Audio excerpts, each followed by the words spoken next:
So, in many ways, community is the closest thing that brands get to creating network effects. And often, community unlocks distribution. So, in many ways, I would say if I was an investor right now, it would be a pretty critical part of my thesis when investing in consumer brands in very crowded categories, just because I think it's a much better signal for success than not.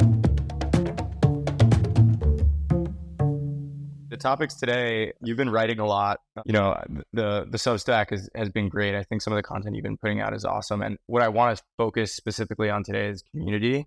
And like it's been such a buzzword in commerce since I think it's almost like a token for LTV and like just being a good brand.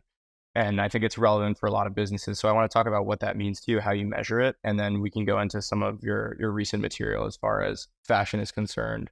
Yeah. But let's start out like, why did you start writing about community just in general? Yeah, I think since back to my days on the venture capital side, community was this sort of intangible asset that everybody would speak about, but didn't necessarily know how to measure. Yet it was very real. You could look at a brand and you recognize one that had a real community and how that was creating real enterprise value for the company. But actually measuring the quality and the goodness of community, I found was pretty underexplored. When you think about the sort of evolution of consumer brands from the value chain perspective, it's never been easier to start a brand, right? It's never been easier to strum up a co-manufacturer, whip up a website on Shopify, acquire customers with Facebook marketing. And the last point of defensibility and last mode is actually like brand equity. And it seemed like community was like the product for brand. And it was the way that you can actually create significant defensibility as a consumer brand. And in many ways, it seems to be like the direction many brands are trying to head towards is like come for Well, the product, stay for the community. yeah, well, a lot of people that's been most businesses that are at scaling right now. They're talking about how they have community, and when you dive into it, it's like what actually does that even mean? Or you have certain brands who have been like very paid reliant, not have community, and it's like this really desirable thing for them. And you're like, well, what is community? And it means something different to each of these businesses. But I think you're right in that just like brand affinity, brand loyalty, and the fact that you're going to come back, consume the content, and ultimately buy more products. Yeah. And like, what is every consumer brand selling? Every like discretionary purchase consumer brand, they're not selling products, they're selling a transformation, right? I'm not buying Glossier for necessarily the product. I'm buying it for the version of myself that I can become by using Glossier. I want to become more confident. I want to become more comfortable with my skin. I want to become more beautiful. And the ways that people can become that, has historically just been buying the product, right? And hoping that it works. But what a community offers is all these new ways to manifest that journey of transformation. If I want to become more confident and I want to become more comfortable in my skin, another way I can do that is by responding to somebody's request in the Glossier's Reddit community and giving them helpful feedback and then being rewarded by the community with a ton of likes. That's making me feel confident in this group of like-minded people who I may not necessarily know on a personal level, but I know that we share similar interests because they also like Glossier. And so that community allows Glossier to increase that LTV surface area of that transformation, if you will, which is really what every brand's trying to do. How do you think about measuring the effectiveness of a community? I was on a panel recently with Kevin from Immi Eats, and they're leveraging their community to buy products when they launch in a new Whole Foods and to test new products out. But there's not a lot of structure in the same way that people traditionally think about performance marketing. But to your point earlier, community and this sense of it is actually driving people to rebuy and want to spend more time interfacing with the brand, which is, I would say, really impactful to performance. Yeah, community is this really tricky thing because it has this sort of inverse relationship with scale. And brands leverage community from everything from like new product development and research, from campaign activations, from content generation. But the best communities really are peer to peer. If I was to measure community, I would look at it as like community product market fit. It would be some sort of like NPS exercise, which would be like, how would you feel if this community no longer existed? Or to provide, if I want to do some test, do some sort of gated paywall where it costs $1 to stay access to this community. Obviously you can clearly measure the engagement strength of the community with the number of posts and likes and comments. So like to get really specific about that, that would be like figuring out where the brand has the highest density of community. And that's usually on social networks, right? Like Reddit, Facebook, Instagram, and then determining how much engagement they have. Like as like, Yeah. So analysis I've done is like, I would say the main platforms for community are Reddit, Facebook groups, Discord. And I would literally just go into these communities and measure the past, call it 200 posts, then measure the amount of likes and comments each of those posts got, and then look at that as a function of the total size of the community. And so, like, what is the average? And then how many posts were being posted a day? So, like, what is the frequency that this community was posting on a daily basis? What is the engagement rate as a percentage of the total community size? What is the like rate? And you can see how important that community is. One, how much they're rewarding each other for providing and sharing information and maintaining sort of that healthy liquidity. And then two, how much people are coming to this community on a daily basis because it's providing them with some value. That would be like the first order way I would go about it. The second order would be, doing some sort of survey with the members of the community to basically try to figure out, I think the classic like determining product market fit survey question is, how would you feel if you could never use this product again? And you want to be at like sort of 60% very disappointed, is like to show that you have product market fit. So I would have some sort of similar exercise with how would you feel if you could never be part of this community again, and seeing what point of very disappointed the population is. what brands are doing this really well right now? Yeah, I think Jones Road Beauty is doing community really well. So I think there's two sort of approaches that brands that I've noticed. One is like sort of being hands-on. So Jones Road Beauty, they have a Facebook community that is managed and adminned by their sort of head of community CX, who's an employee of Jones Road. And it helps humanize the brand. All of the members of the community feel like they have this personal relationship with this woman who works at Jones Road. And then they have this shared community where they're like sharing pictures. You have these women who are dealing with aging, dealing with loss of confidence, sharing these pictures of themselves, being very vulnerable, and getting that sort of self-esteem and support from strangers because they're part of this mutual sort of community, for lack of a better word, based off of this shared interest in this brand. I think the other end of it is something like Glossier on Reddit, where it's not affiliated with the brand at all, and it's really, shopper community run. And there you have similar types of behavior existing. You have really honest conversations about the brand, things they like, things they don't like. And, you allow for more of this decentralized ownership of the community.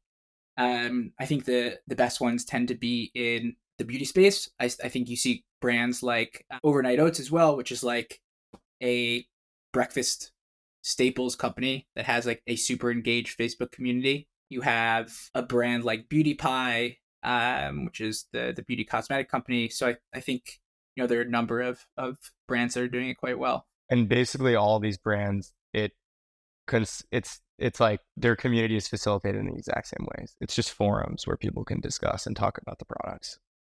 Yeah, I think there's different nuances to each community in terms of like the architecture, but for the most part, it is essentially a exchange of people sharing experiences and information relating to the brand or unrelating to the brand, but the common overlap everybody has is this mutual interest to the brand. And talk us through, so the post that I'm specifically referencing on your Substack, like what was the general thesis? Which post exactly? The community, online communities, what makes them tick? Yeah. I think the general thesis to that post is essentially we were spending more time online, right? As we were spending more time online, we were also finding less sense of community in these traditional sources that were historically analog. Think religious institutions, think alumni networks, think boys and girls scout or Girl Scouts, Boys Scouts. And so people are yearning for community. They're yearning for a sense of belonging. And, brands are taking filling this new void. I wouldn't say filling it completely, but are entering more prominence in this sense of identity, right? Like you have the stereotypical like finance bro starter pack or a tech bro starter pack. Like that starter pack is composed of brands, right? Like you can describe somebody's identity based off of what brands they shop. And so if you think of like the internet and online experience as this sort of just like endless territory where we try to find addresses of people of similar interest to us is more and more brands, right? If I want to find somebody who's super interested in a high intensity interval training, I'll go to 10,000 community. Or if I want to find somebody if I'm an older woman, trying to upgrade my beauty routine and like trying to feel more confident in my life, like I'll go to Jones Road Beauty. And so the thesis there was, recognizing that position brands are taking and then understanding the actual taxonomy of the community and the different use cases people are using for it. It's not just like, hey, I got this Yeah. product and it's not working. A lot of it is sharing these posts that are highly social in nature, whether it's like a selfie or a picture of your haul that doesn't really have anything to do with a purchasing decision, but gives somebody status and sense of belonging, because they're looking for that online and they're looking for that in their life. Would You be talk about some of the different types of content that people post. What's the general gist in terms of the different types? Yeah, I think like there's roughly like six different types. I think you could look at it on a spectrum from social nature to commercial nature. And the ones that are social nature are about sharing. The ones that are commercial nature are about questing. And so the ones that are highly social nature is, for example, I go into Jones Road Beauty and I share a selfie of me. It has nothing to do with Jones Road Beauty. It has nothing to do with my buying of a product or helping me buy a product. To me, I'm just sharing this social post with this feed of people that has been filtered in a way that gives me more trust. And what I want in return is likes and comments because that is a form of social capital that makes me feel good about myself, right? And so that person, what they're getting value out of is sharing this work, this time and energy, and getting that social capital in return. On the opposite end, and that those are the posts when you look at it, get the most likes and get the most amount of comments. So they're creating a lot of value for the community, and the community recognizes this sort of vernacular that you reward these types of posts with likes. On the other end, you have these highly commercial posts, which have really nothing to do with social capital or status, but it's like, hey, I have dry skin. Should I get the vitamin C serum or the exfoliator? There's no sort of status or sense of belonging tied to it. The value creations from requesting information from the community, not sharing information. People will respond with comments. You don't see a lot of likes. And that's requesting work from the community that's directly helping that purchasing experience. And so I think in It, between you have sort of a variance of sort of social and commercial nature, but I would say it exists on that spectrum.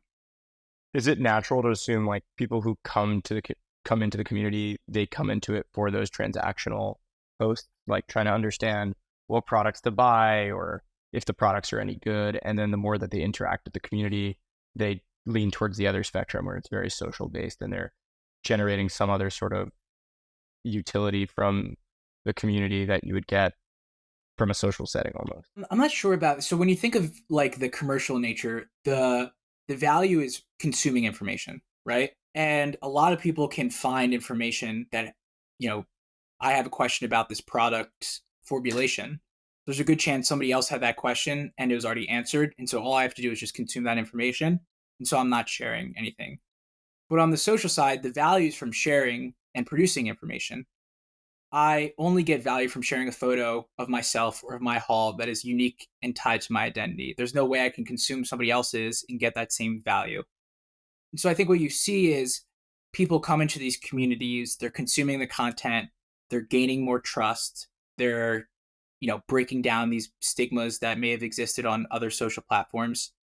And then, the vast, when you look at the distribution, a lot of these are posts are much more highly social in nature. So I think people are coming here for those social types of posts because they only exist here. You can find information regarding that helps with your purchasing decision anywhere, but you can really only share those types of social posts in this specific community. That's like really where the product market fit for it exists. And so is this just like a natural progression? Like both Jones Road and Glossier, for instance, they have this exact same spectrum of posts. Yeah, I think and I analyze this across a handful of communities. I think it's sort of a mutually exclusive, completely exhaustive way to look at the different use cases of community. I think different communities have different distributions of those. They roughly are Yeah, what I found to more be, transactional, more social, whatever it yeah, may but be. I would say roughly it's by and large what I've seen is like relatively consistent depending on the community. And I think you can measure the health of a community by the proportion of social and non-transactional content shared. I would say the most healthy communities are not commercial and transactional nature, but create trust and create the sense of belonging that people feel safe to share vulnerable photos of themselves or vulnerable stories or moments of their life that are not related to buying a product. And so for like when you think of yourself as an investor, like how important and critical do you feel community is to like the value of the company, especially now? I would say when you're investing in a consumer brand, as I mentioned before, it's very hard to find defensibility. You know, great technology companies, their products necessarily might not be defensible, but their network effects are. So in many ways, community is the closest thing that brands get to creating network effects, right? And if I am putting myself in the position of an acquirer, you know, very rarely are you acquiring a product formulation or a manufacturing supply chain. Often you're either acquiring distribution or you're acquiring the community as the asset. And often community unlocks distribution. So in many ways, I would say if I was an investor right now, it would be a pretty critical part of my thesis when investing in consumer brands in very crowded categories. Just because I think it's a much better signal for success than not. Basically a signal for how much of a brand moat and a brand moat that you have.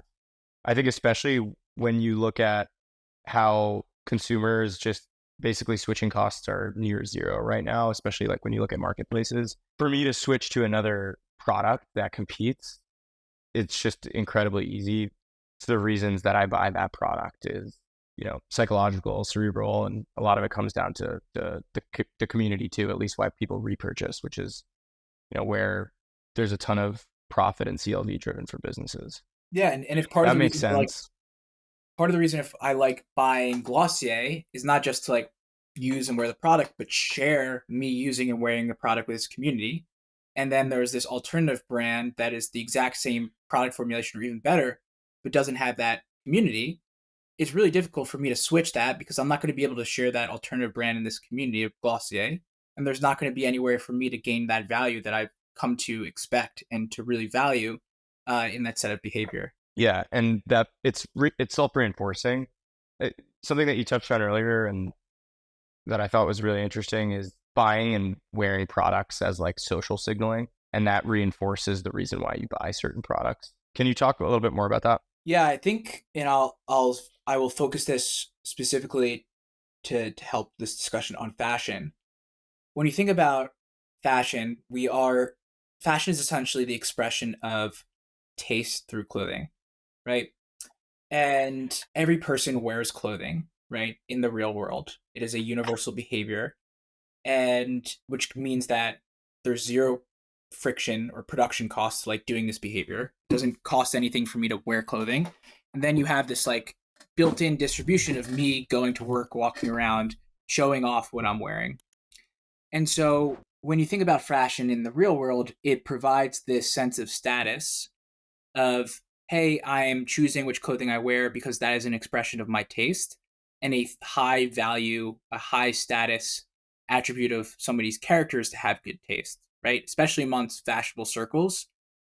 The real form of wealth is to be esteemed with good taste. And so you have a lot of social signaling when it comes to the clothing you wear, and brands become really important of that because brands sort of capture taste, right? It is sort of, in my opinion, low taste to wear a Gucci belt. It might be high taste in a different circle, but there's reasons why that's low taste, and there's reasons why that allows me to make a judgment of essentially who you are as a person in some facet. What's interesting is when you think about, our behavior online, we don't spend any time wearing clothes, right? We do not have this universal behavior that every single time we open up our digital identity, we're wearing clothing and getting dressed. And so when you think of like this time spent expressing our taste through clothing in the offline world, we spend very little time, digging through the racks of the store and filtering what we like, and then a bit more time buying the products, and then the most amount of time wearing the clothing. It's sort of the inverse online. We spend a ton of time digging across the internet to figure out what we like. We spend a little bit of time of buying the item, and then we spend very little time actually wearing clothing online. Maybe we express our clothing through an Instagram post or an Instagram story, or by sharing links to friends. And so, there's this very weird dichotomy of how we are gaining status and social capital through our fashion taste online. And there's sort of this really open opportunity to figure out what you're wearing in a digitally legible way. The way that you project that, though, is it's basically on social channels, Instagram, TikTok. Like that's how, that what you're talking about, judgments are made right now. Yeah, right now, because those are the places, like, what is important for you to express your fashion? One is like, you need to be seen, right? Like, you need to somebody needs to know that Sam's wearing those clothing, and you need to be seen by people you care about.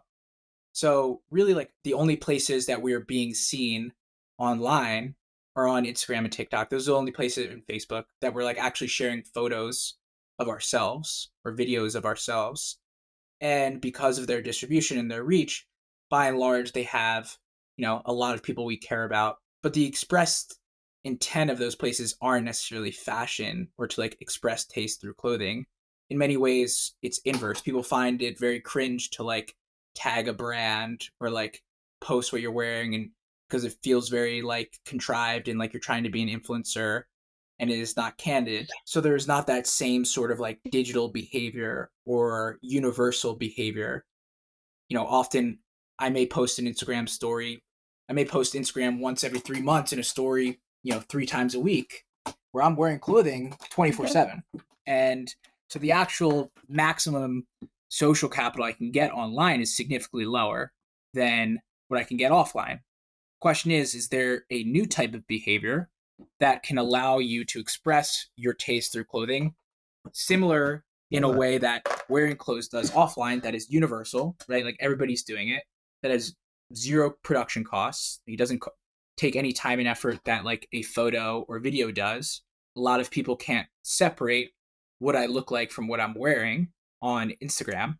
Instagram's all about making the best version of yourself, looking the prettiest, making your life seem the most idealistic. And so I might not post a photo of what I'm wearing because I don't look that good.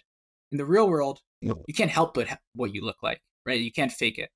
And so is there a way that you can have separate what you're wearing from what you're looking like, which lowers the production costs, and create a new digital behavior, a new digital norm that starts to have some of the features that like wearing clothing in the real world looks like? So you brought Whatnot into the equation. I'm just curious how you view Whatnot, and then also with what you're talking about, like distribution needs to be like pretty large, right? To have that action be reinforcing in the same way that it is when you're kind of wearing clothes and interfacing in real life.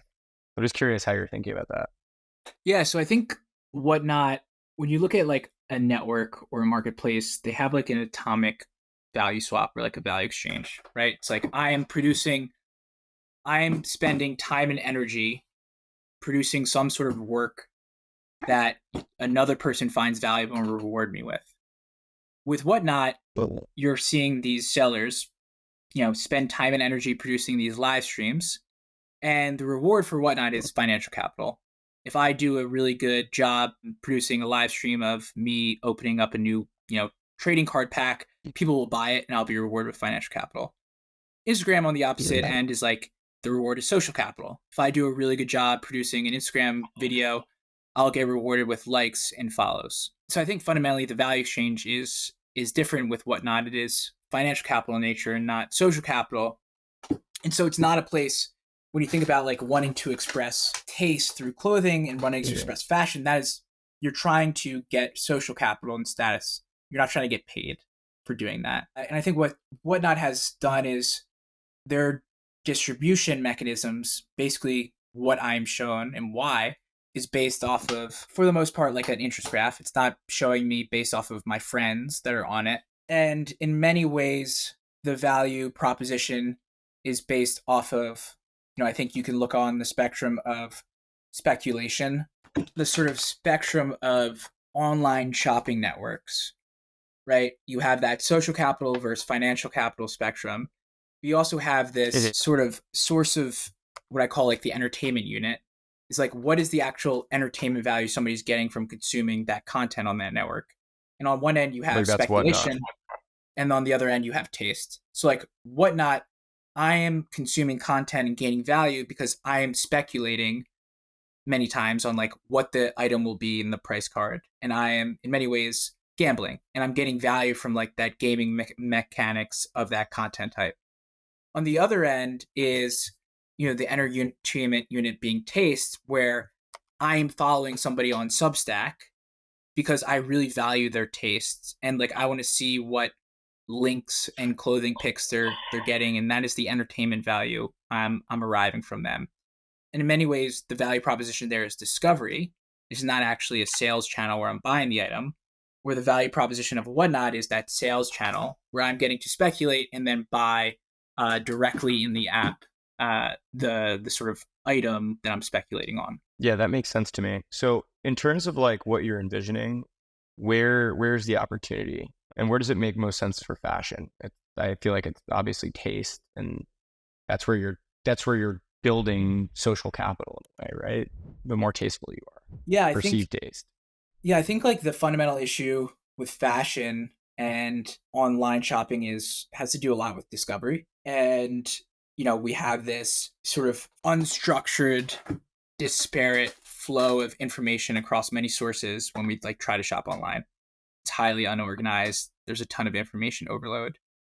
And at the same time, we don't really have a place where we can express our taste through clothing and gain social capital from, and then discover new clothing based off of our friends and social graph, while also blending in, our preferences and interests.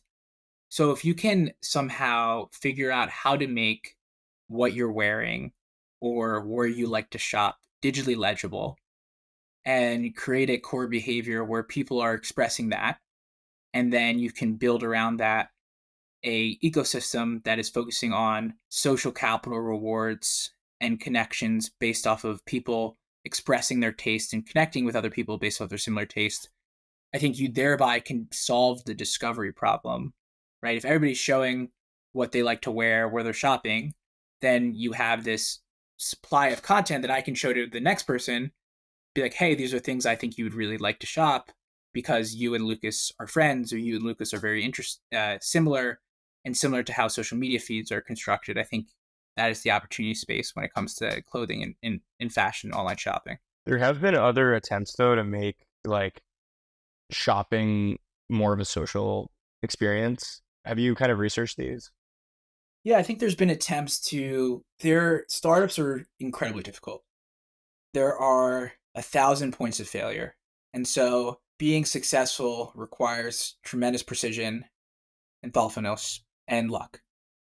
I think there have been attempts. I think the attempts have either been focusing on the wrong core action, right? Like, what is that thing that people are using to create value through the network or the platform, or express their taste or discover new content?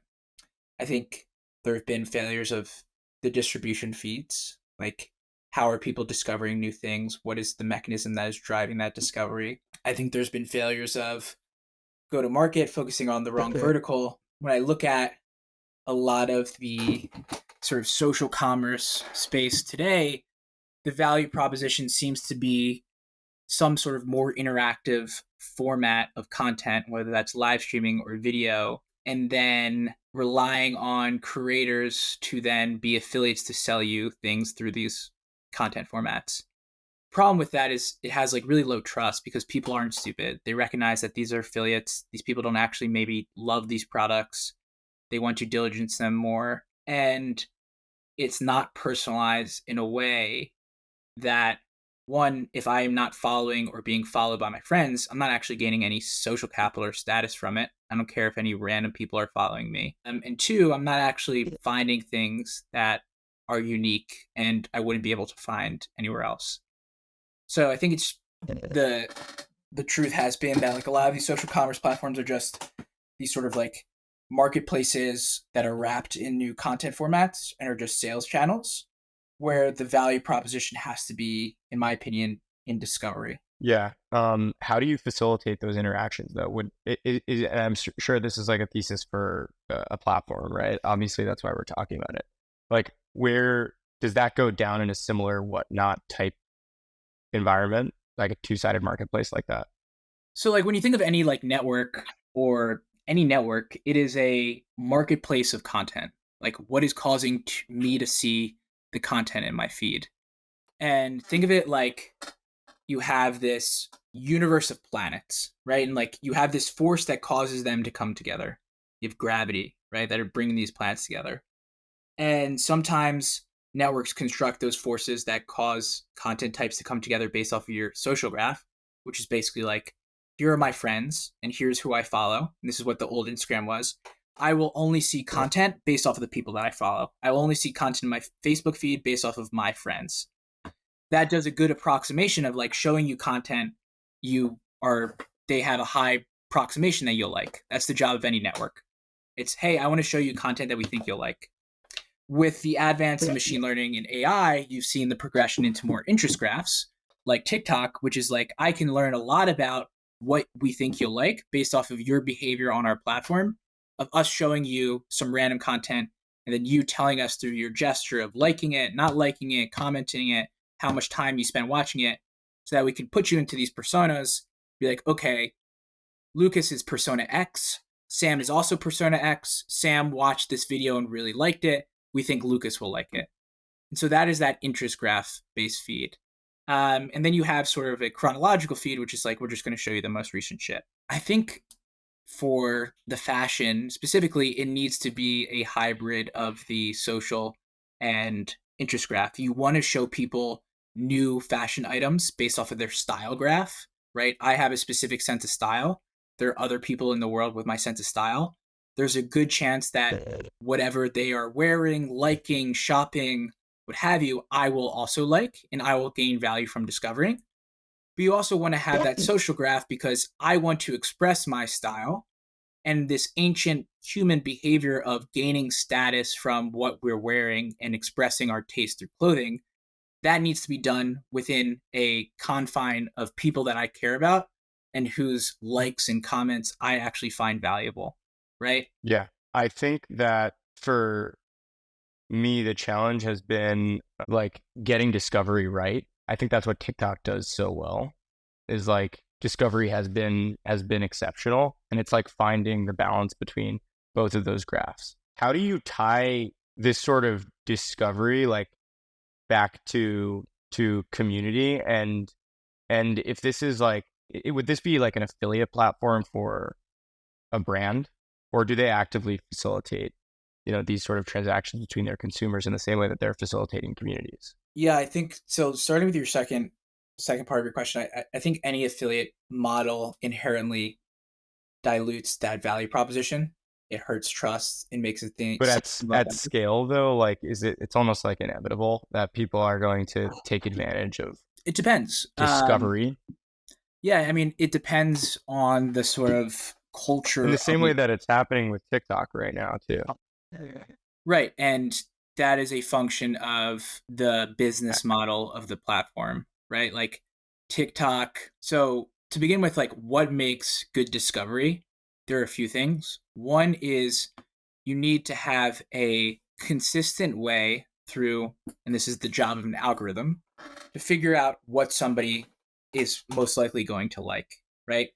You need to have a feed or an interface that you can show them that thing. So TikTok's interface in their sort of innovation was their interface and their feed is a single full size, full screen inventory of content that forces that user to engage with that, which is providing information that TikTok can use to better learn what you may or may not like, right? And then thirdly, you need an abundance of content that I can then, as TikTok, crawl and say, okay, Lucas is this type of person, he will like this video. So you need that abundance to offer great recommendations. Just like Netflix needs abundance of movies to offer you great recommendations in Spotify. And the constraint is the scarcity of that.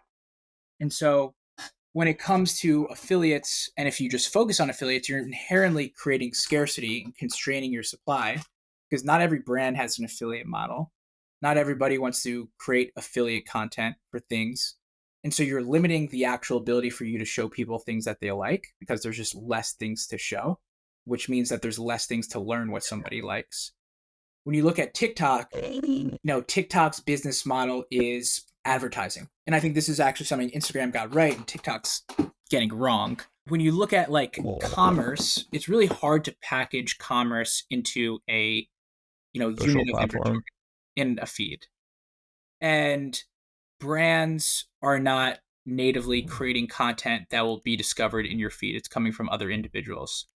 And Instagram, what they realized when they rolled out commerce and pulled it back is they're actually a unit of commerce comes at a cost of either a unit of content that is going to create consumer surplus for people or a unit of advertisement that is people are willing to engage with because they're getting this other content for free. And then Instagram is making money from that advertisement.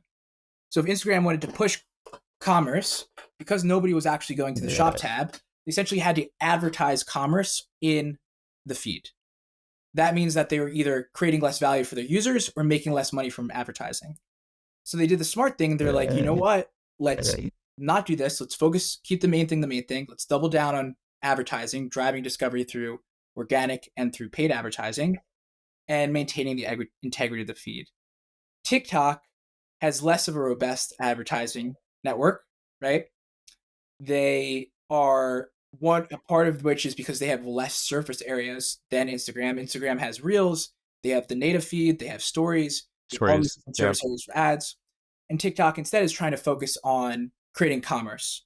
And then they're trying to focus on, since the algorithm's not pushing brands as much, they're pushing creators, an affiliate model to get more points of commerce in my feed by having creators, be these points of distribution, these points of sale. And it's basically just hard to merge those two things organically because they're not going on to TikTok to discover products. They're just going for entertainment and discovery, knowledge consumption. And when people do discover products, and this is what has caused a lot of issues to Facebook, they're not buying that instance, right? They're discovering that product. They're not in a point of consumer intent. They're like, oh, that's a cool shirt. Maybe I'll check it out later. And so they're not going back to TikTok to buy that thing. They'll probably go to the brand site. So TikTok's not monetizing that. They could have monetized that if that point of, instance was a ad rather than a point of commerce, where the monetization becomes based off of CPM and reach rather than transaction.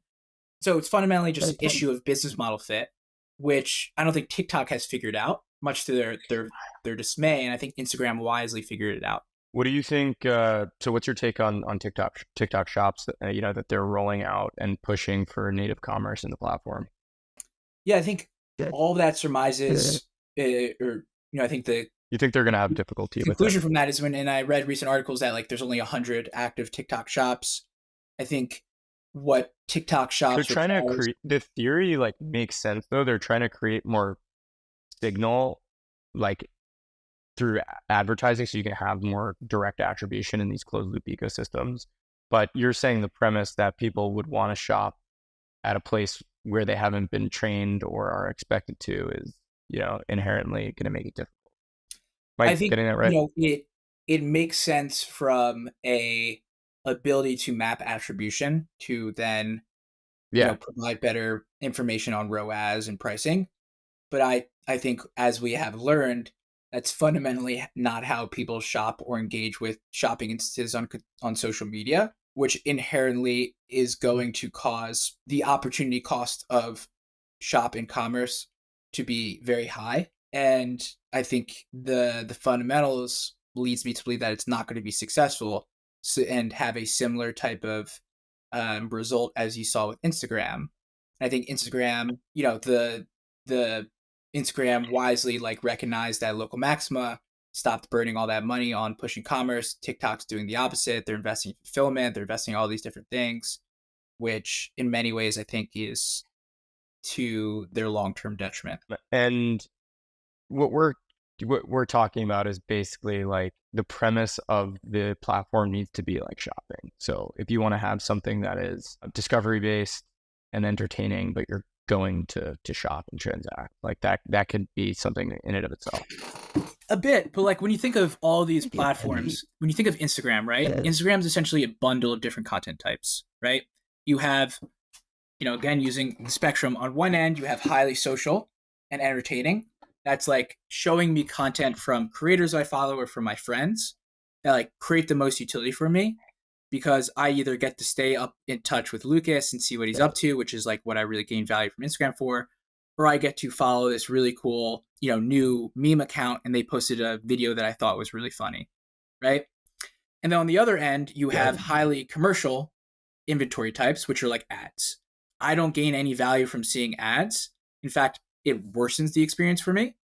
But the aggregate of them is a consumer surplus where I'm willing to see these ads and subsidize these ads because I gain a lot of value from the other ones.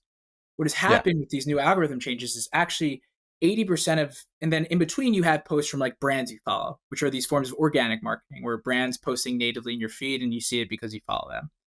Or you have like a creator that's trying to like sell directly to you. And what you see is like 80% of your feed is one of those polar content types, either from creators you follow, not your friends, creators who have no relationship with you, or it's ads, right? And so really that's like the bundled content type where I'm willing to engage with shopping because it allows me to see this entertaining stuff for free, right? And it provides the economics for Instagram to do so. But I don't know if consumers would just be on Instagram if it was all shopping content. I don't think that creates that much value for people. I think you need to bundle it with other types of content that people gain a lot of entertainment utility from, and in aggregate creates a pleasant experience where people thereby can discover new shopping, thereby you can sell ads on that attention. But the sort of main thing and the core use case has to be the entertainment of the users. Yeah. Insightful stuff. I want to ask you really quickly on like, have you been following Amazon and just like kind of the developments with Prime Video and CTV and tying that back to just what they're doing on the branded side to make that just like a powerhouse advertising channel? Yeah, I think like the video advertising has been talked about for, almost like a decade now with like streamers. I think what you're seeing is more hours of attention go towards streamers like Amazon, like YouTube TV, like Netflix, and also different types of attention, right? You're seeing news and sports go to these platforms, which inherently like have more points of disruption because they're sort of baked into those programming. Like you sell a sports event and it comes with slots for ads, not like a Netflix show per se. So I do think like there is a good business there for them to sell brand advertising. I would be way more skeptical for like direct response advertising when it comes from TV, just because I don't think people are disrupting their, entertainment consumption to go buy a product or tell Alexa to buy a product. I think what you can do is, as you spend more time, essentially the goal of Amazon is like, we want to get more of your attention where based off of where people show ads, i.e. like sports, TV, movies. And then we want to get more of your consumption where people buy the things that they discover on ads. So if Amazon can be in a position of showing me an ad for a razor blade while I watch Thursday Night Football, then I go to Amazon on Friday to buy said razor blade, then they can map that Perfect. attribution, right? And I Yeah. think that's like the goal. The question is, how good are they at showing me things that I'll like to buy? And then am I going to go to Amazon to buy those things? Yeah. Sam, insightful stuff. Thanks so much for joining the pod. And yeah, it sounds like you're making a bit of a switch in Banter that we should discuss too. Excited to hear more about that. But thanks for joining. Yeah, we have some really exciting stuff coming down the pipeline that we think are going to really reimagine sort of shopping.